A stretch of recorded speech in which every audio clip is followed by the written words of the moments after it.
eventually what happened was that work evolved to, in I can't remember the year, but it was somewhere in the mid-90s. I was on the faculty of a graduate school and a research center here in California. It's called the Center at the California Institute for Human Science. I taught 2 courses approved by the state of California. Good old California. Exactly. They approved a 40-hour course called behavioral psychoacoustics. This whole idea of brain entrainment and the science behind it. And another course of, what was that called? Neuroacoustic therapy, which is physical resonance, how we can affect organ function or spinal adjustments with sound waves. So here I am at this school, and one day this guy walks in. I'd never met this guy before. This guy walks in, he says, "You're Jeff Thompson, right?" I said, "Yeah." He says, "Well, I've got this device, I'd like to give it to you." And I said, "Well, what is it?" It's heart rate variability. "What's that? Never heard of it before." She said, "Well, I've had it for a couple of years, and I don't know. I don't want it anymore, but I don't want to throw it away. I couldn't sell it, and nobody wants it. Nobody knows what it is. I figured you're this science guy, and you're using EEG and all this stuff, so maybe you could use this." I said, "Okay, well, all right. How much do you want for it?" "No, I'm just giving it to you." So this is another example of, this is the positive type of example of burning my house down. The universe delivers this guy to me, and I'm going, "Whoa, what is this all about?" So I start playing around with this machine. It turns out this heart rate variability device measures your heart waves, normal heart wave information, the electrical information from your heart, and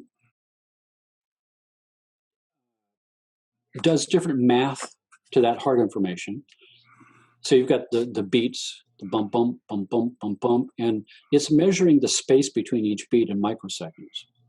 And it's measuring the force of contraction of each beat, combining that with a fast Fourier transform, a spectral analysis.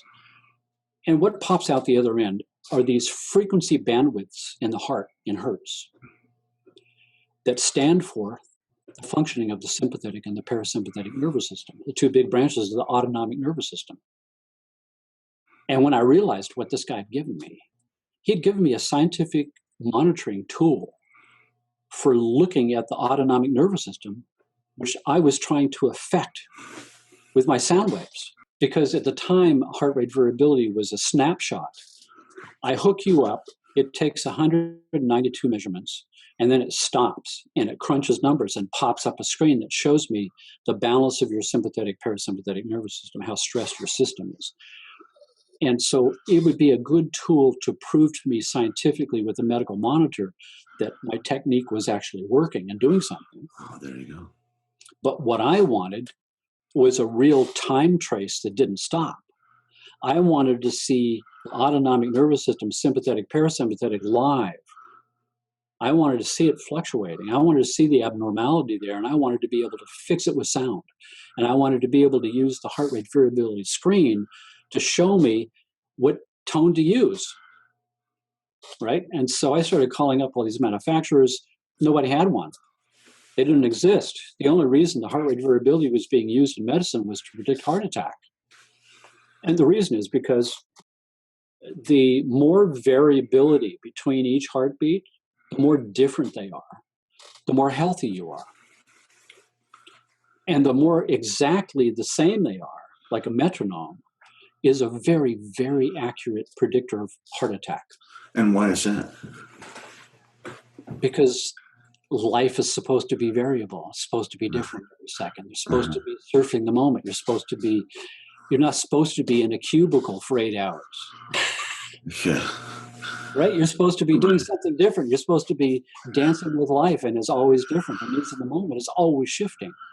No 2 moments are ever the same, right? The planets are all in different positions. Electromagnetic field frequencies are different. It's like nothing's the same. Adapting to what is going on in the moment. In order to survive in the best possible way without wasting any energy. So we're always adjusting every second, 1,000 processes to dance the moment. So but nobody was looking at it in any other way than that. And I'm looking at it and saying, wait a second, this is way, way, way beyond a tool for just simple heart attack prediction. This is a window into the biocomputer program that tells everything what to do. You can see it on a computer screen. And so anyway, I finally found one company who said, well, we've been thinking about it, but we just didn't think there was a market for it. And I said, well, there probably isn't, but I've got a market for it. So let's do a deal. So I explained what I was up to. And here's the guys who manufactured the heart rate variability device, who themselves had never thought about that idea. So they'd never developed it because there wouldn't be a market for it, because the market is for predicting heart attack. Anyway, so we did a deal where I bought their snapshot device, and they allowed me to beta test this new device when it was done. It took them a year to do it, but I did get that, and I beta tested it for 6 years. That means that I could make as many windows on the screen as I want, resize them any way I wanted, and I had 30 different types of readouts that could go in each screen. So I eventually came up with a way of populating those screens with useful information. And one of the pieces of information which was unique was the ability to see the relationship between sympathetic and parasympathetic when they reach this state called homeostasis. So homeostasis, by the way, homeo, in my body, stasis being complete rest, zero stress in the autonomic nervous system. And back to my school days, the state of homeostasis is a prerequisite for being healthy, because it's how the body obeys the first and second law and conserve energy. So here's the idea. I should be in my center base with all my energy in my reservoir. Sympathetic, parasympathetic should be equalized and balanced and synchronized when I'm not fighting for my life or digesting my food, which requires one of those two systems to activate, to draw energy from various centers and focus it there to do some task. And when that task is over, I should come back into homeostasis and push in the clutch of sympathetic, parasympathetic so they're equal. Neither one of them dominant, grabbing my energy for some purpose.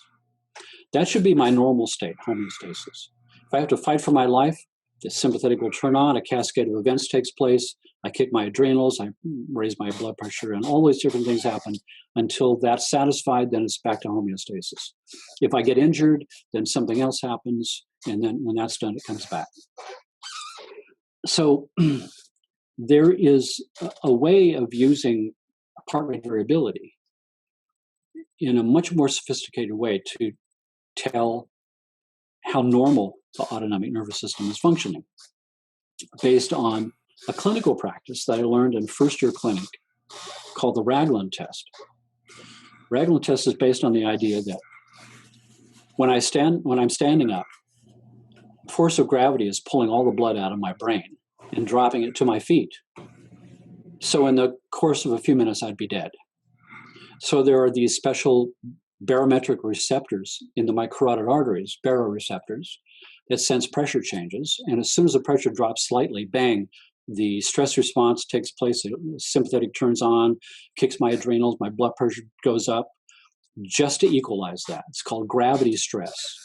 So there's always a slight sympathetic tone, and my adrenals are slightly on to keep my blood pressure equalized so it doesn't drop to my feet whenever I'm standing or sitting. When I lay down on a horizontal plane, that's gone. No more gravity stress. It's the easiest to pump the blood on a horizontal plane. So the autonomic nervous system shuts itself down, goes into homeostasis, because it doesn't need this slight sympathetic tone anymore. And it should do that within 3 minutes of laying down. Take an average person off the street, bring them upstairs, lay them down on my table, hook up the heart rate variability, and within 3 minutes, I should see blood pressure and respiration reach their lowest baseline level. And that's how I learned it in school. You take your blood pressure when you're standing up, and you lay down and see what happens to your blood pressure. right? Your blood pressure should drop to its baseline. If it stays up, something's wrong. You've got persistent sympathetic tone. You've got persistent stress response running all the time. That's how we used to evaluate that. And then there's another test when you stand up. The blood will drop out of your head, signal the baroreceptors, they'll kick your adrenals, so you'll see the blood pressure drop and then recover, over-recover, and fluctuate, oscillate in a sine wave until it stabilizes, right? So that's what you should see normally. So now that I had this heart rate variability system, this real-time heart rate variability system, was a whole different ballgame. Now I could hook you up to the heart rate variability, lay you down, and watch who controls your blood pressure. Blood pressure is an after effect. Sympathetic tone is where it all starts. That's the headwaters. So now when you lay down, I should see the sympathetic tone high. And after 3 minutes, I should see it collapse down to homeostasis and equalize with the parasympathetic. And to my shock, nobody that I saw, patient after patient, week after week, month after month, year after year, nobody had a normal nervous system. Everybody's nervous system was running sympathetic nervous system hot all the time. A runaway stress response that never ended. And first of all, I thought to myself, well, okay, this is, remember, these are people coming to a doctor's office, right? So they've got something wrong with them. So you expected to see a problem, right? But then I started hooking up volunteers and friends and colleagues, and everybody's the same. And I'm thinking, what is it? What is this phenomenon? Why would this be happening? What's going on here? I mean, this is like a 21st century stress disease. Why would that be? Because it wasn't supposed to be like this. It's like my body was designed for 250,000 years ago. When I woke up with the sun, and I grabbed my spear, and I went and chased a rabbit for breakfast. When the rabbit sees me and I see the rabbit, sympathetic goes on, adrenals fire, the whole business happens, the cascade takes place, and it's a straw fire. I mean, you can't keep this up for more than a few minutes before you just get fatigued out, right? So now it's a race of who's going to fatigue first, who's the most fit. Whoever's the most fit wins and gets breakfast, right? Who predicts the best move next is the one who gets away.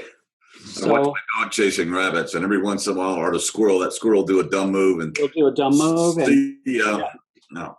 So anyway, and then and that's your work day. You catch the rabbit, you come back home, and you make some sandals out of the skin, and you cook the rabbit up, and you pick some berries, and that's your work day. It's not like this. This is like you wake up in a dark room with an alarm clock, and you never see the sun. You're in an office, you're in a car. The UV rays don't get through the windows. You've got shoes. You never touch the grass. You never ground yourself out. You're eating junk food. You're trying to get the kids to school. You're kicking your butt with coffee to try to get the adrenals working because they're overworked. You get in a traffic jam with fumes and an hour to work to a job that doesn't pay enough, working for a boss that's got the emotional development of a 3-year-old. I mean, and you get home and you watch 7 o'clock news and you watch how bad the world is. So what do you expect? You've got a system that was built for a sprint, living in a marathon situation of stress that never stops.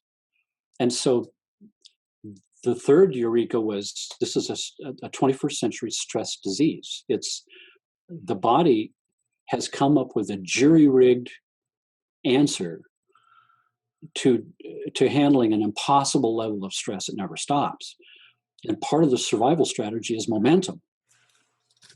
I'm just going to put my foot to the metal, and I'm just going to race my engine, and I'm just going to bullnose my way through it and never stop. It's kind of like if I'm in a car and I want to get to the top of a big hill.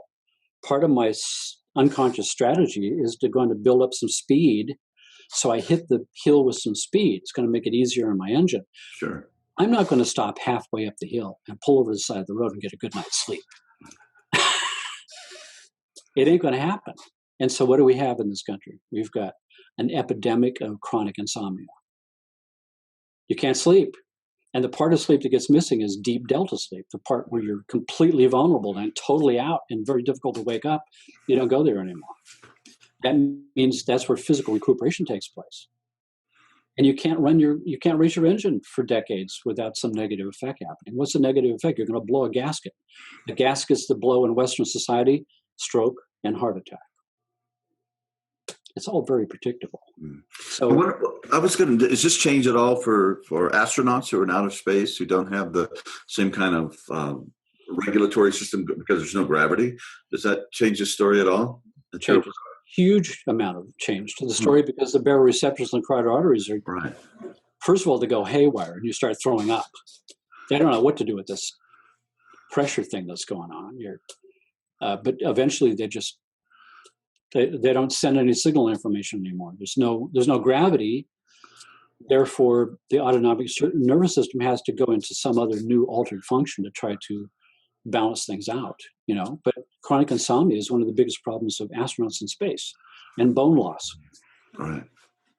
So, and when they come back into the gravity environment, is there another big transitional? Huge stress. Takes months. Wow. Takes months. And there's always a danger of a broken bone, because you've demineralized the bones. The bones mineralize because of the piezoelectric effect. The piezoelectric effect is a property of crystalline structures that, when they're torqued, generate electrical pulse. And so the osteoblasts of your bone, and when you're an infant, are cartilage. There's no bone yet. And when the infant first starts to get up on its hands and knees, and it starts to put some weight bearing on the long bones, then the bone is slightly flexing. That means the osteoblasts are torquing their membranes, and that flips the polarity at the surface of the membrane from a positive to a negative field, which attracts positive calcium ions. That's how it happens. So when you get a broken bone, you've torn the osteoblasts, and the ones on the edge that didn't get torn or torqued, they flip their polarity to a negative field to attract positive calcium ions, and that's how you knit a bone. In space, when you don't have that, you've got no piezoelectric effect. And so the osteoblasts maintain their positive field on the cell membrane, and it repels the calcium ions. So the calcium that's in there is starting to get repelled. It's a very bad situation. And how they try to change that is through vigorous exercise. Right. And what you're doing with vigorous exercise is you're creating pseudogravity. When I swing my arm through the air, I've created pseudogravity. So, but you can never do it. It hasn't worked in all these years they've been up there. It hasn't even helped trying to do that. No. But early on, I had a solution to that. I pitched this to NASA in 1996. A double-barreled solution, a jumpsuit with low-frequency speakers in it that you would sleep in, and we would tune the frequencies to a bone conduction octave, and we would put all the bone cells in a constant state of torque for 8 hours. Right, the vibrational frequencies are making torque, and that's part of this idea that the law of octaves. If I put you on the sound table and I play frequencies of about 500 hertz, the top range of the vibration sensors in my body, I feel that in my skin. But if I drop it an octave down, you feel it in your muscles, different body density. And if you drop it an octave down, you feel it in your joint capsule, tendons, ligaments, discs, different body density. An octave below that is a bone conduction octave, rock concert octave. Feel it in your bones. An octave below that is a fluid conduction octave. Feel it in your cells. You can cause a fluid streaming effect. You can push water with sound waves, because strip the word away, it's an energy wave moving through a medium. It's like being on a boat in the ocean. If you're in a boat in the middle of the ocean, you see a big wave go by. There's no water moving. The water's not moving in that way. Right. The water molecules are just bumping into each other and staying where they are. This energy that's moving through the water, and the wave is the energy made visible. So it's the same thing when you're on the sound table.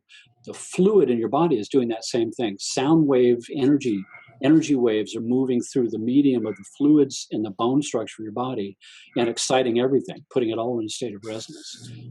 You're doing this all automatically on every square centimeter of every muscle group and every tendon group. Just from being on a sound table for 30 minutes. That's why you get off the table, you go, wow, wow, that was great. And I feel great. And where's my pain? I have no pain. How did the sound waves make the pain go away? Sound waves make the pain go away because there's something called the Melzack-Wall gate theory of pain. These two scientists, the spinal cord, if you cut it and you look at all the nerve bundles that are in there, half of them are the brain sending signals down, and half of them are the signals coming back to the brain from sensory apparatuses: pain, heat, cold, vibration sense, proprioception, position sense, things like that, traveling up to the brain in discrete pathways and bundles that go all the way up. And we all had to memorize all the names for all these bundles. They're all in Greek, medicalese. But the posterior third of the spinal cord, the whole posterior third, is just vibration sense, 5 times larger than any other sense. And vibration sense gets the magical A nerve fibers. There's A, B, and C fibers. C fibers are pain. A fibers are vibration. Vibration gets the lion's share of real estate, of track size. It gets the best nerve fibers that transmit the fastest. So if the knife slips and it hits your finger and you go, oh, did I cut myself? And so you look and you see a red line appear and a drop of blood, and then the pain hits. That's the difference between an A and a C fiber. Mm. So this idea that if I have a pain here on my wrist, like here on my wrist, there's a dermatome that supplies that area of skin from the spinal cord. If I tap on that dermatome, I overload the spinal cord information processing with vibration sense, and it crowds out the pain so it can't get through. That's the Melzack-Wall gate theory of pain. You've created a gate. You've closed off the gate to pain because there's a traffic jam of vibration sense. And clinically, you just use tapping to achieve that? Just tap on the dermatome, and that's enough. I'm talking about being on a sound table where every square centimeter of every cell is being vibrated. You're overloading the posterior spinal tracts. Nothing to get through except for that. That's why you have a big feel-good experience and no pain all goes away, and you get endorphin release and all that kind of stuff just from. Dr. Jeff, I have this has been amazing. I'm going to go down as one of the greatest interviewers of all time. It's just been fascinating. But a couple of questions. Now, you've been right at the beginning of this whole binaural brain entrainment revolution. And so I imagine you've been using this technology yourself for 30-something years. And you too can be like this. Don't do it at home, kids. No. But what have you noticed in the long term? I've been doing about 10 and a half years now. But, I mean, you guys are like 20 years preceding me. And what are you seeing in the long-term users of this? Is it just a continuation of what we were talking about initially? The deepening of creativity, connectivity, profound spirituality, the hemispheric balance probably becoming more stable and more available? Is that what you're seeing over time? Yeah. Here's the thing with, now I'm going to hook you up to this heart rate variability device, and I can see the imbalance. Mm-hmm. And now I can start putting different frequencies through the table until I find a frequency that starts to work and start microtuning it until I can get that homeostasis. And so the heart rate variability is telling me what tone to use. And so now if I use that tone and I still monitor you to make sure it stays, things start to happen. I see the nervous system start to educate itself in a completely different way of functioning. The sympathetic, parasympathetic don't just go to zero and stay there. The only straight lines in nature is death, right? Mm-hmm. So what happens is sympathetic, parasympathetic skate back and forth across this balance point in a rhythmic pattern where the amplitude of crossover starts to get more and more even over time. And so I can gauge how well you're doing by the configuration of how your nervous system is conforming itself to this kind of new dance. And in the process, the stress handling system is getting first repaired. So now it's normalized. So my ability to handle stress changes. The more I've done this over the years, the more I'm firmly convinced that stress handling is the inability to handle stress properly is the ultimate cause of all disease. My ability to maintain homeostasis and find my center gives me the flexibility and the variability to handle more diverse situations with aplomb, easily. Or with an intuitive wisdom, if you will, just kind of knowing of how to act appropriately, or what actions are required. It gives you your perspective back. Yeah. When you're in the pit and you're all stressed out, a piece of mail with a bill you weren't expecting blows you out of the saddle, right? Right. Things that shouldn't blow you away. And that's when they come to me. And we repair the system, all that goes away. All of a sudden, not only have we repaired it and brought it back to normal, so your normal stress handling ability is back, and the things that were bothering you before don't bother you anymore. They're in their correct perspective of your life. But as we continue that, we're now in a gym for your autonomic nervous system, and we're muscling it up to an abnormally strong level. We're Arnold Schwarzeneggering your autonomic nervous system. Your ability to handle stress now becomes more than normal, extraordinary ability to handle stress. And that's when I've given presentations to the Marine base up here north of me, mostly because of combat stress and PTSD and Sure. suicide. I've done a lot of work with that, with combat stress veterans. I'm trying to get somebody up there to listen. But now this technology is actually helping the somatically embedded stress to the system caused by all these traumatic events in combat, et cetera, to actually release that. Well, think about it. All of us have our own stresses. We've all got our PTSD, right? Sure so do. we hold things. We hold toxins in our fat tissue, and we hold traumatic emotions in our subconscious mind. We hold self-defeating belief systems we formed when we were 3 or whatever. Sure. And why do we hold those? Why do I not release the toxins when I eat? Why don't I just do it then? Why do I have to store it? The reason is because the body does a self-diagnosis. It has to find out if I'm going to do self-harm with any action it takes. So it wants to release the toxins from my fat cell. First of all, does a diagnosis and says, am I up to the task? Am I going to do self-harm if I do that? And it comes up with an answer of no, my stress handling system is trashed. I can't handle any more stress. I'm already overstressed. I'm going to have to hold this for now until it gets fixed, and never gets fixed. Right? I go to the doctor and they give me a pill so I can't feel how bad I feel. It's not fixing that situation. So when you start to rectify that at an autonomic nervous system level and you get it back to normal, stress handling system is normal. At some point, my body is going to come up with an answer of, oh, I am up to it.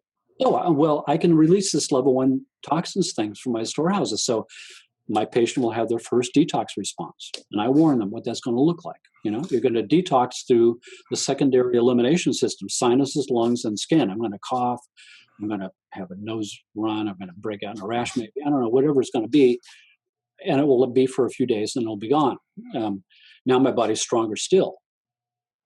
And at some point, my emotional body is going to say, wow, I can release this level 1 emotional trauma I've been holding because my physical stress handling system is up to the task. And so I'll have my first emotion release. And at some point, my mental body is going to say, hey, I'm now strong enough to release this self-defeating belief system I've been carrying around. And when I do that, my life begins to really change. At some point, with the most profound healings I've seen with patients is when they've gone through those processes and they have a spiritual revelation. And that revelation has got to do with a point in time that we all face at some point early on, where kind of all of us, we walk this, we're fated to walk this path. And the path is fated to come to a fork in the road. And then we're fated to make a free will decision. Which fork? So the left fork is all my mentors and all my school counselors and all the adults in my life are whispering to me, play it safe, get a job, grow up, don't be so naive. Get a job, work for retirement, get a 401k. This is what you do to be safe. And now we know that that's not safe at all, because the contract that we used to have with corporations doesn't exist anymore. You work for 20 years, you get a pension. That doesn't work anymore. The other path is the path for the betterment of my soul. It's my dharma. It's what I'm here for. Mm-hmm. It's the best possible use of the unique talents that I present. And that path is always a scary path, because there's no rational possibility of seeing how you can make it work that way. That's right. Yeah. It's a scary tightrope with no net. And it forces you, if you're going to walk that path, you have to come to a new relationship to your belief systems of what the universe is all here for. The left path, the job path, is the universe is a hostile environment, and I have to hack my way through the jungle and make my own way. And I have to survive by tooth and claw. And the other path is, no, the universe is a beneficent place whose sole purpose is to open the doors and create the synchronicities when I make the choice of walking the path of my dharma. When I walk that path, I enter into a relationship with the universe, where the universe deals me the ace of spades, and the wrong phone call is the right person, and the doors open by themselves, and the lights are always green, and I meet just the person I need to know. And I could never have prefigured this, because it was never my job to do that. It was never my job to figure out how I'm going to make it work. It's only my job to choose that path and trust the universe is going to open those doors for me.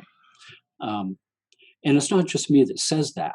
I mean, this is esoteric wisdom. This is it's Carl Jung. This is very profound spiritual understanding of my relationship, of my place in the universe, and my relationship of what I should be doing with my life. And when I choose the other path, that's where my sickness begins. That's where the pain in my soul starts. And the cry of pain of my spirit exhibits itself in the harmonic bodies of the fundamental tone of my soul, which coalesce into physical body, emotional body, and a mental body, which are harmonics. The harmonics, the timbre of my soul. And those symptoms are not what it's all about. What it's all about is alarms going off to tell me that I've gone awry and to make the other decision. It's never too late to make that decision. It's never too late to make a right turn and a right turn and a right turn and a right turn to get back on your path. But it requires a shift in perception and consciousness of why I'm here, what my life is all about, and my relationship to the universe. And that transformation is the best transformation I can see happen in the person. And that really is the core of what my interest in my own work is all about, is expansion of my personal possibilities, of getting me back into a place where I am, if you're not walking the path that you're here for, you should at least be searching for the path. Yeah, there you go. And if you've lost your search for that path, you even forgot you're even supposed to be doing that, then you're very sick and you end up on my slab. And the idea is to get you back to the place where you come back to the point of realizing the purpose of my life is not to do a job. The purpose of my life is to find out the purpose of my life and then do it. And then all the doors open. It all happens by itself. So that's kind of the ultimate goal, ultimate idea of working with people. And that's why my interest in expanding consciousness. At some point, you're going to release all those things. You're going to have a revelation. You're going to want to step on this path. And the question is, you're not somebody coming in to get, because you're broken, trying to get fixed. You're somebody who's fixed, asking, now what? And that's where sound can be used as a tool to expand everything I am. Now we take EEG patterns of people in enlightenment and we entrain to those patterns. Right. And that's where we can find the answer to the inner vision quest and to those deep wisdom voice, that intuitive understanding that's beyond the mere analytical left brain analysis. And every culture on earth has done that. Yeah. And every culture on earth has done it using sound. And that's what sound has been used for tens of thousands of years. And every culture has got some sound tradition. And the sound tradition is not healing, it's waking up. You know, and door the prize. beauty of this is that how this is honoring the ancestors. This is honoring the human quest. This is honoring the great traditions and the sages that came before, and updating it right now to the same thing, just with more intensity, more efficacy, because we need it more now. There's more of us. The threat's greater. The technology's greater. It's really The very technology that is doing us in is where the hope comes from to change our consciousness to meet it. yeah. Right. Yeah, So absolutely. so now we're using the same kind of sound tools that have been used for thousands of years in different cultures, but we've got unprecedented new levels of being able to see how it affects you Yeah. and deliver the sound with precision that's never ever been possible before. All over the planet, you know, Yeah. subtle energy into people's smartphones, into people's iPods, and it's just remarkable. It's just, There is something coming yeah, out of this yeah, because there's always been this kind of a balance between the quote the light forces and the dark forces, and the dark forces depend on lies and subterfuge and large groups of very asleep people. Consciousness has weight.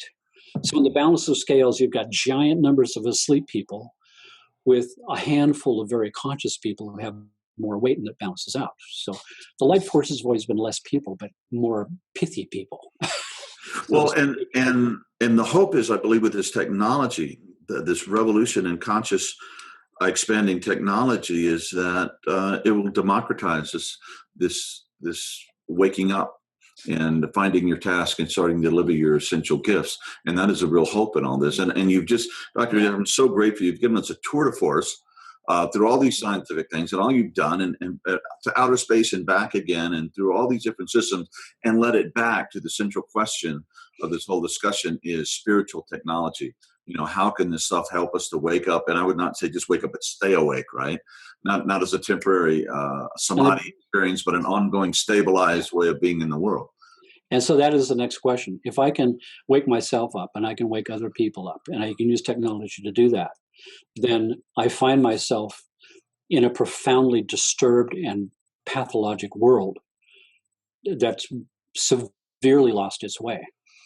And I think we can use these tools, particularly brain entrainment tools, to entrain more than one person's brainwaves in synchronicity with another person's brainwaves and cause a mind link, and do that on a massive scale where you tip the balance in the 100th monkey kind of syndrome. Absolutely. If you have X number of people, consciousness in the same place, then reality shifts.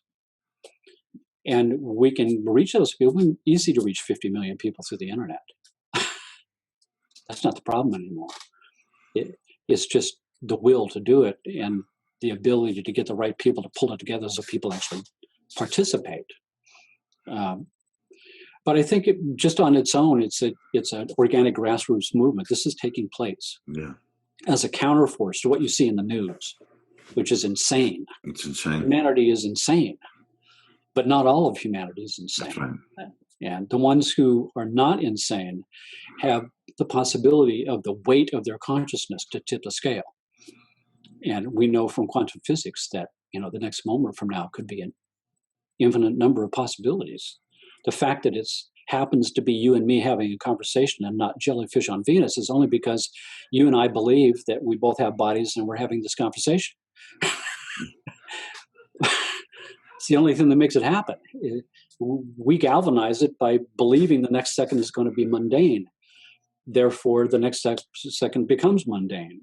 But if enough people think, the next moment could be the Berlin Wall coming down, the demise of the Soviet Union. That's right. One day I turn the TV on and go, what happened overnight? Overnight, exactly. When I'm going, well, wait a second, is that a picture of somebody breaking the wall down in East Germany? It's like, what happened?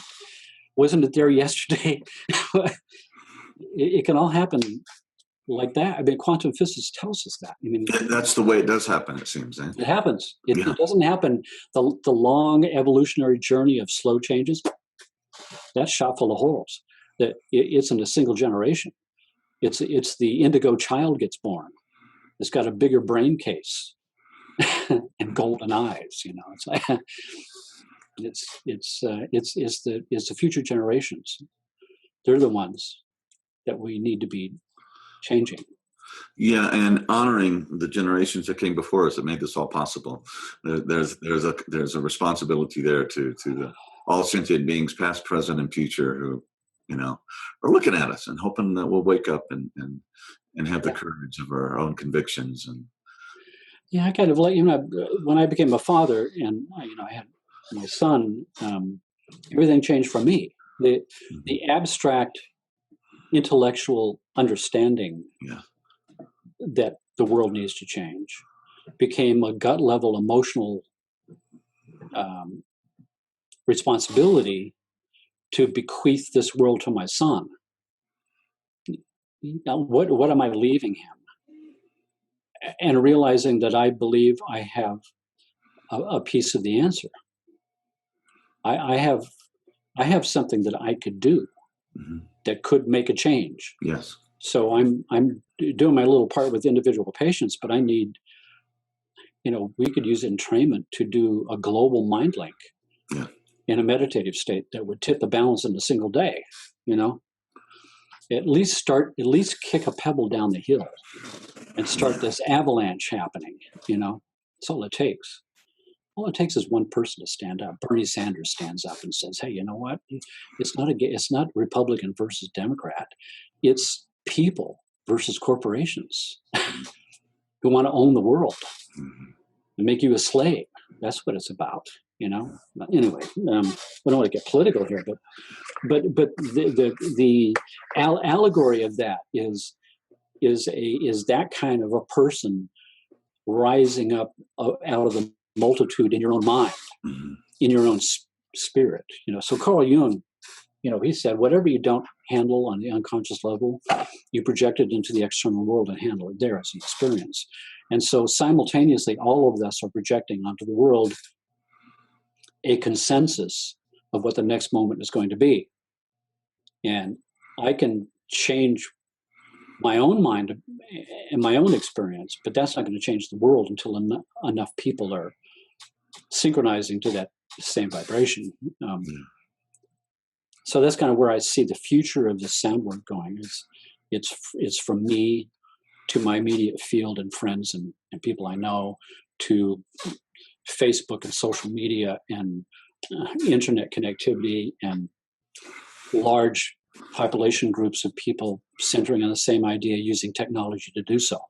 Yeah, a good friend of ours who we also interviewed for this series of discussions, Todd Jason, has a site called Amplifield, and it's a place where you see the globe, and it was kind of in the beta thing, but it's out there now. And you see the globe, and you can see where people are meditating at the same time. And we put our intentions together. And I was on there right at the beginning, and I did a guided meditation using entrainment music behind it. And there was only like 250 people, and the energy of the field was so thick. It was like I could physically, palpably just feel the energetic field. Tremendous. Yeah. So I've done this with couples therapy. If I take and I've done it at big corporations like Mattel. So with Mattel, we had 40 of their top designers, and I was entraining their brainwaves to creative states to boost creativity. And then they had a special program where they had these groups working together. So my job was to get the group to maximize its creativity interaction with each other. And I took it as anytime a group of people is together, an entity is formed. It's the entity of the group personality arises out of that group. If you have a dinner party with 10 people or 6 people and one person leaves, energy is shifted. Absolutely. New person walks in, energy shift, new personality of the group. But if you sit everybody in a circle with your legs crossed and your shoes off, and you scoot the circle in so your knees touch, the bottom of everybody's feet touch, right? So now we have Dr. Thompson's mingling of the souls. So now you're sitting there with your knees touching and the bottom of your feet all touching with your legs crossed. And then you cross over your hands the same way and you hold hands. So now we've got a double braided electromagnetic field connection between everybody's biological systems through skin conduction. Right? Electrical skin conduction of your skin. That means that within 20 minutes, everybody's heart rate, respiration, blood pressure, brain waves will start training. to synchronize because it's the coupled oscillator effect. So then I took 2 of the people in that group and I split them apart so they're not touching. And I took my heart rate variability on a laptop and hooked up the wrist sensor on this person's wrist and the other person's wrist. So now the computer is holding hands. Fired up the heart rate variability, which means that in order to get a readout, it has to go through every single body all the way around the circle to get to the other wrist to complete the circuit. And the heart rate variability readout that I get, which shows the big stress, is the readout of the group entity's autonomic nervous system. It's a consensus reading of the group entity. And you can see the stress level that exists between strangers who can't work together because they can't get past that point.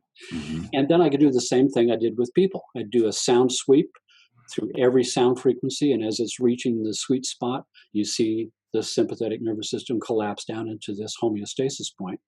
Freeze that moment, play that tone, have everybody chant an Om sound with that tone, record it with 3D microphones, and feed it back to them as a group mind link, scientifically put together. We know that if we use this sound frequency, the barriers all drop for everybody, and now we can work together like friends with no barriers, because I can see the barriers gone on heart rate variability is gone. Zero stress in the circle. And now if I take my law of octaves and I calculate that tone down and down by a series of octaves, when I drop below 20 hertz, I've got a series of frequencies, but they're not sound anymore. They're brainwave frequencies, accurate to a couple of decimal points. And I'm going to choose the theta frequency, where brain goes when I'm in a creative state, and then use a binaural beat to that in the group with their voices going to entrain the group to its highest creative space, with no barriers present between people. And Mattel won Innovative Toy Design of the Year that year. The market share went up 15% on Wall Street. They made $400 million. And I started questioning, how much did I charge? Yeah. So we could do that for a spiritual exercise. That's the idea. We now want to have 40 million people holding hands. And do a heart rate variability of those people and come up with the group entity and blow the barriers away and use a configuration for enlightenment instead of creativity. It's come to that. Why not? We don't have it. The old gurus have left. No, they really have. And the ones that we have are grossly misbehaving and should be put up. That's right. So now we've got silicone gurus to show up on our computer screens. Javi, hi there. Is there any question or any comment you'd like to Jeffrey here? I mean, I could ask you a zillion questions, but I think it's been so content rich already that I'm not sure what to do. And it's been really tremendous, and thank you so much. And is there anything in I really like what you're doing here, that you've even got this organization that's happening. That speaks to exactly what I was talking about, that there is an organization for awakening. It's out there. It's happening around the world. The fact that it's happening pleases me greatly. It shows me that it is all part of a synchronized thing that's going on. We should not be despairing because we're watching too much news. There's no news channel. There's no news channel that covers this. Yeah. And this is equally and more powerful than the news cycle on corporate media. This is the real story that's going on. It's humanity passing through its adolescence and waking up to the first time that I'm alive and that my actions have consequences and I can't throw trash out my window anymore, that I have to police what I eat, that junk food is not good for me, that it's all this humanity as a whole, personality is coming to this and realizing, with 4.5 billion years ago, in the green primordial slime of proto-Earth, these little single cell organisms arose, and they all start battling each other for the available food, right? This tooth and claw thing. And all of a sudden something happened. Nobody knows what. Something happened, something shifted, and the cells realized that it was way more beneficial for survival to cooperate rather than compete. And so they started banding together in symbiotic relationships, and that formed eventually multicellular organisms that differentiated and got more complex until it became you and me. And now here you and me are as multicellular organisms with other multicellular organisms globally fighting tooth and claw like the same we were in the primordial ooze. And what I see is that we're moving towards a point where we're realizing that this doesn't work as well as cooperation works. And I think we're in for another revelation, another tipping point change that nobody knows what causes it, but something's going to happen where it all shifts. And I think we can help to push that envelope of that with the things we've been discussing. And it may be that it's not supplied by nature the second time. Yeah. Well, we're nature walking and supplying it, right? Nature supplies it once, you have to do it the next time. Yeah. So. Well, it's a brilliant vision. I'm going to give just, kudos to my wife, Pam, who dreamed this all up. And her idea was just what you said. Why don't we start cooperating, and putting this together and see what we can come up with, and yeah. It's only the people in power who've got the wars.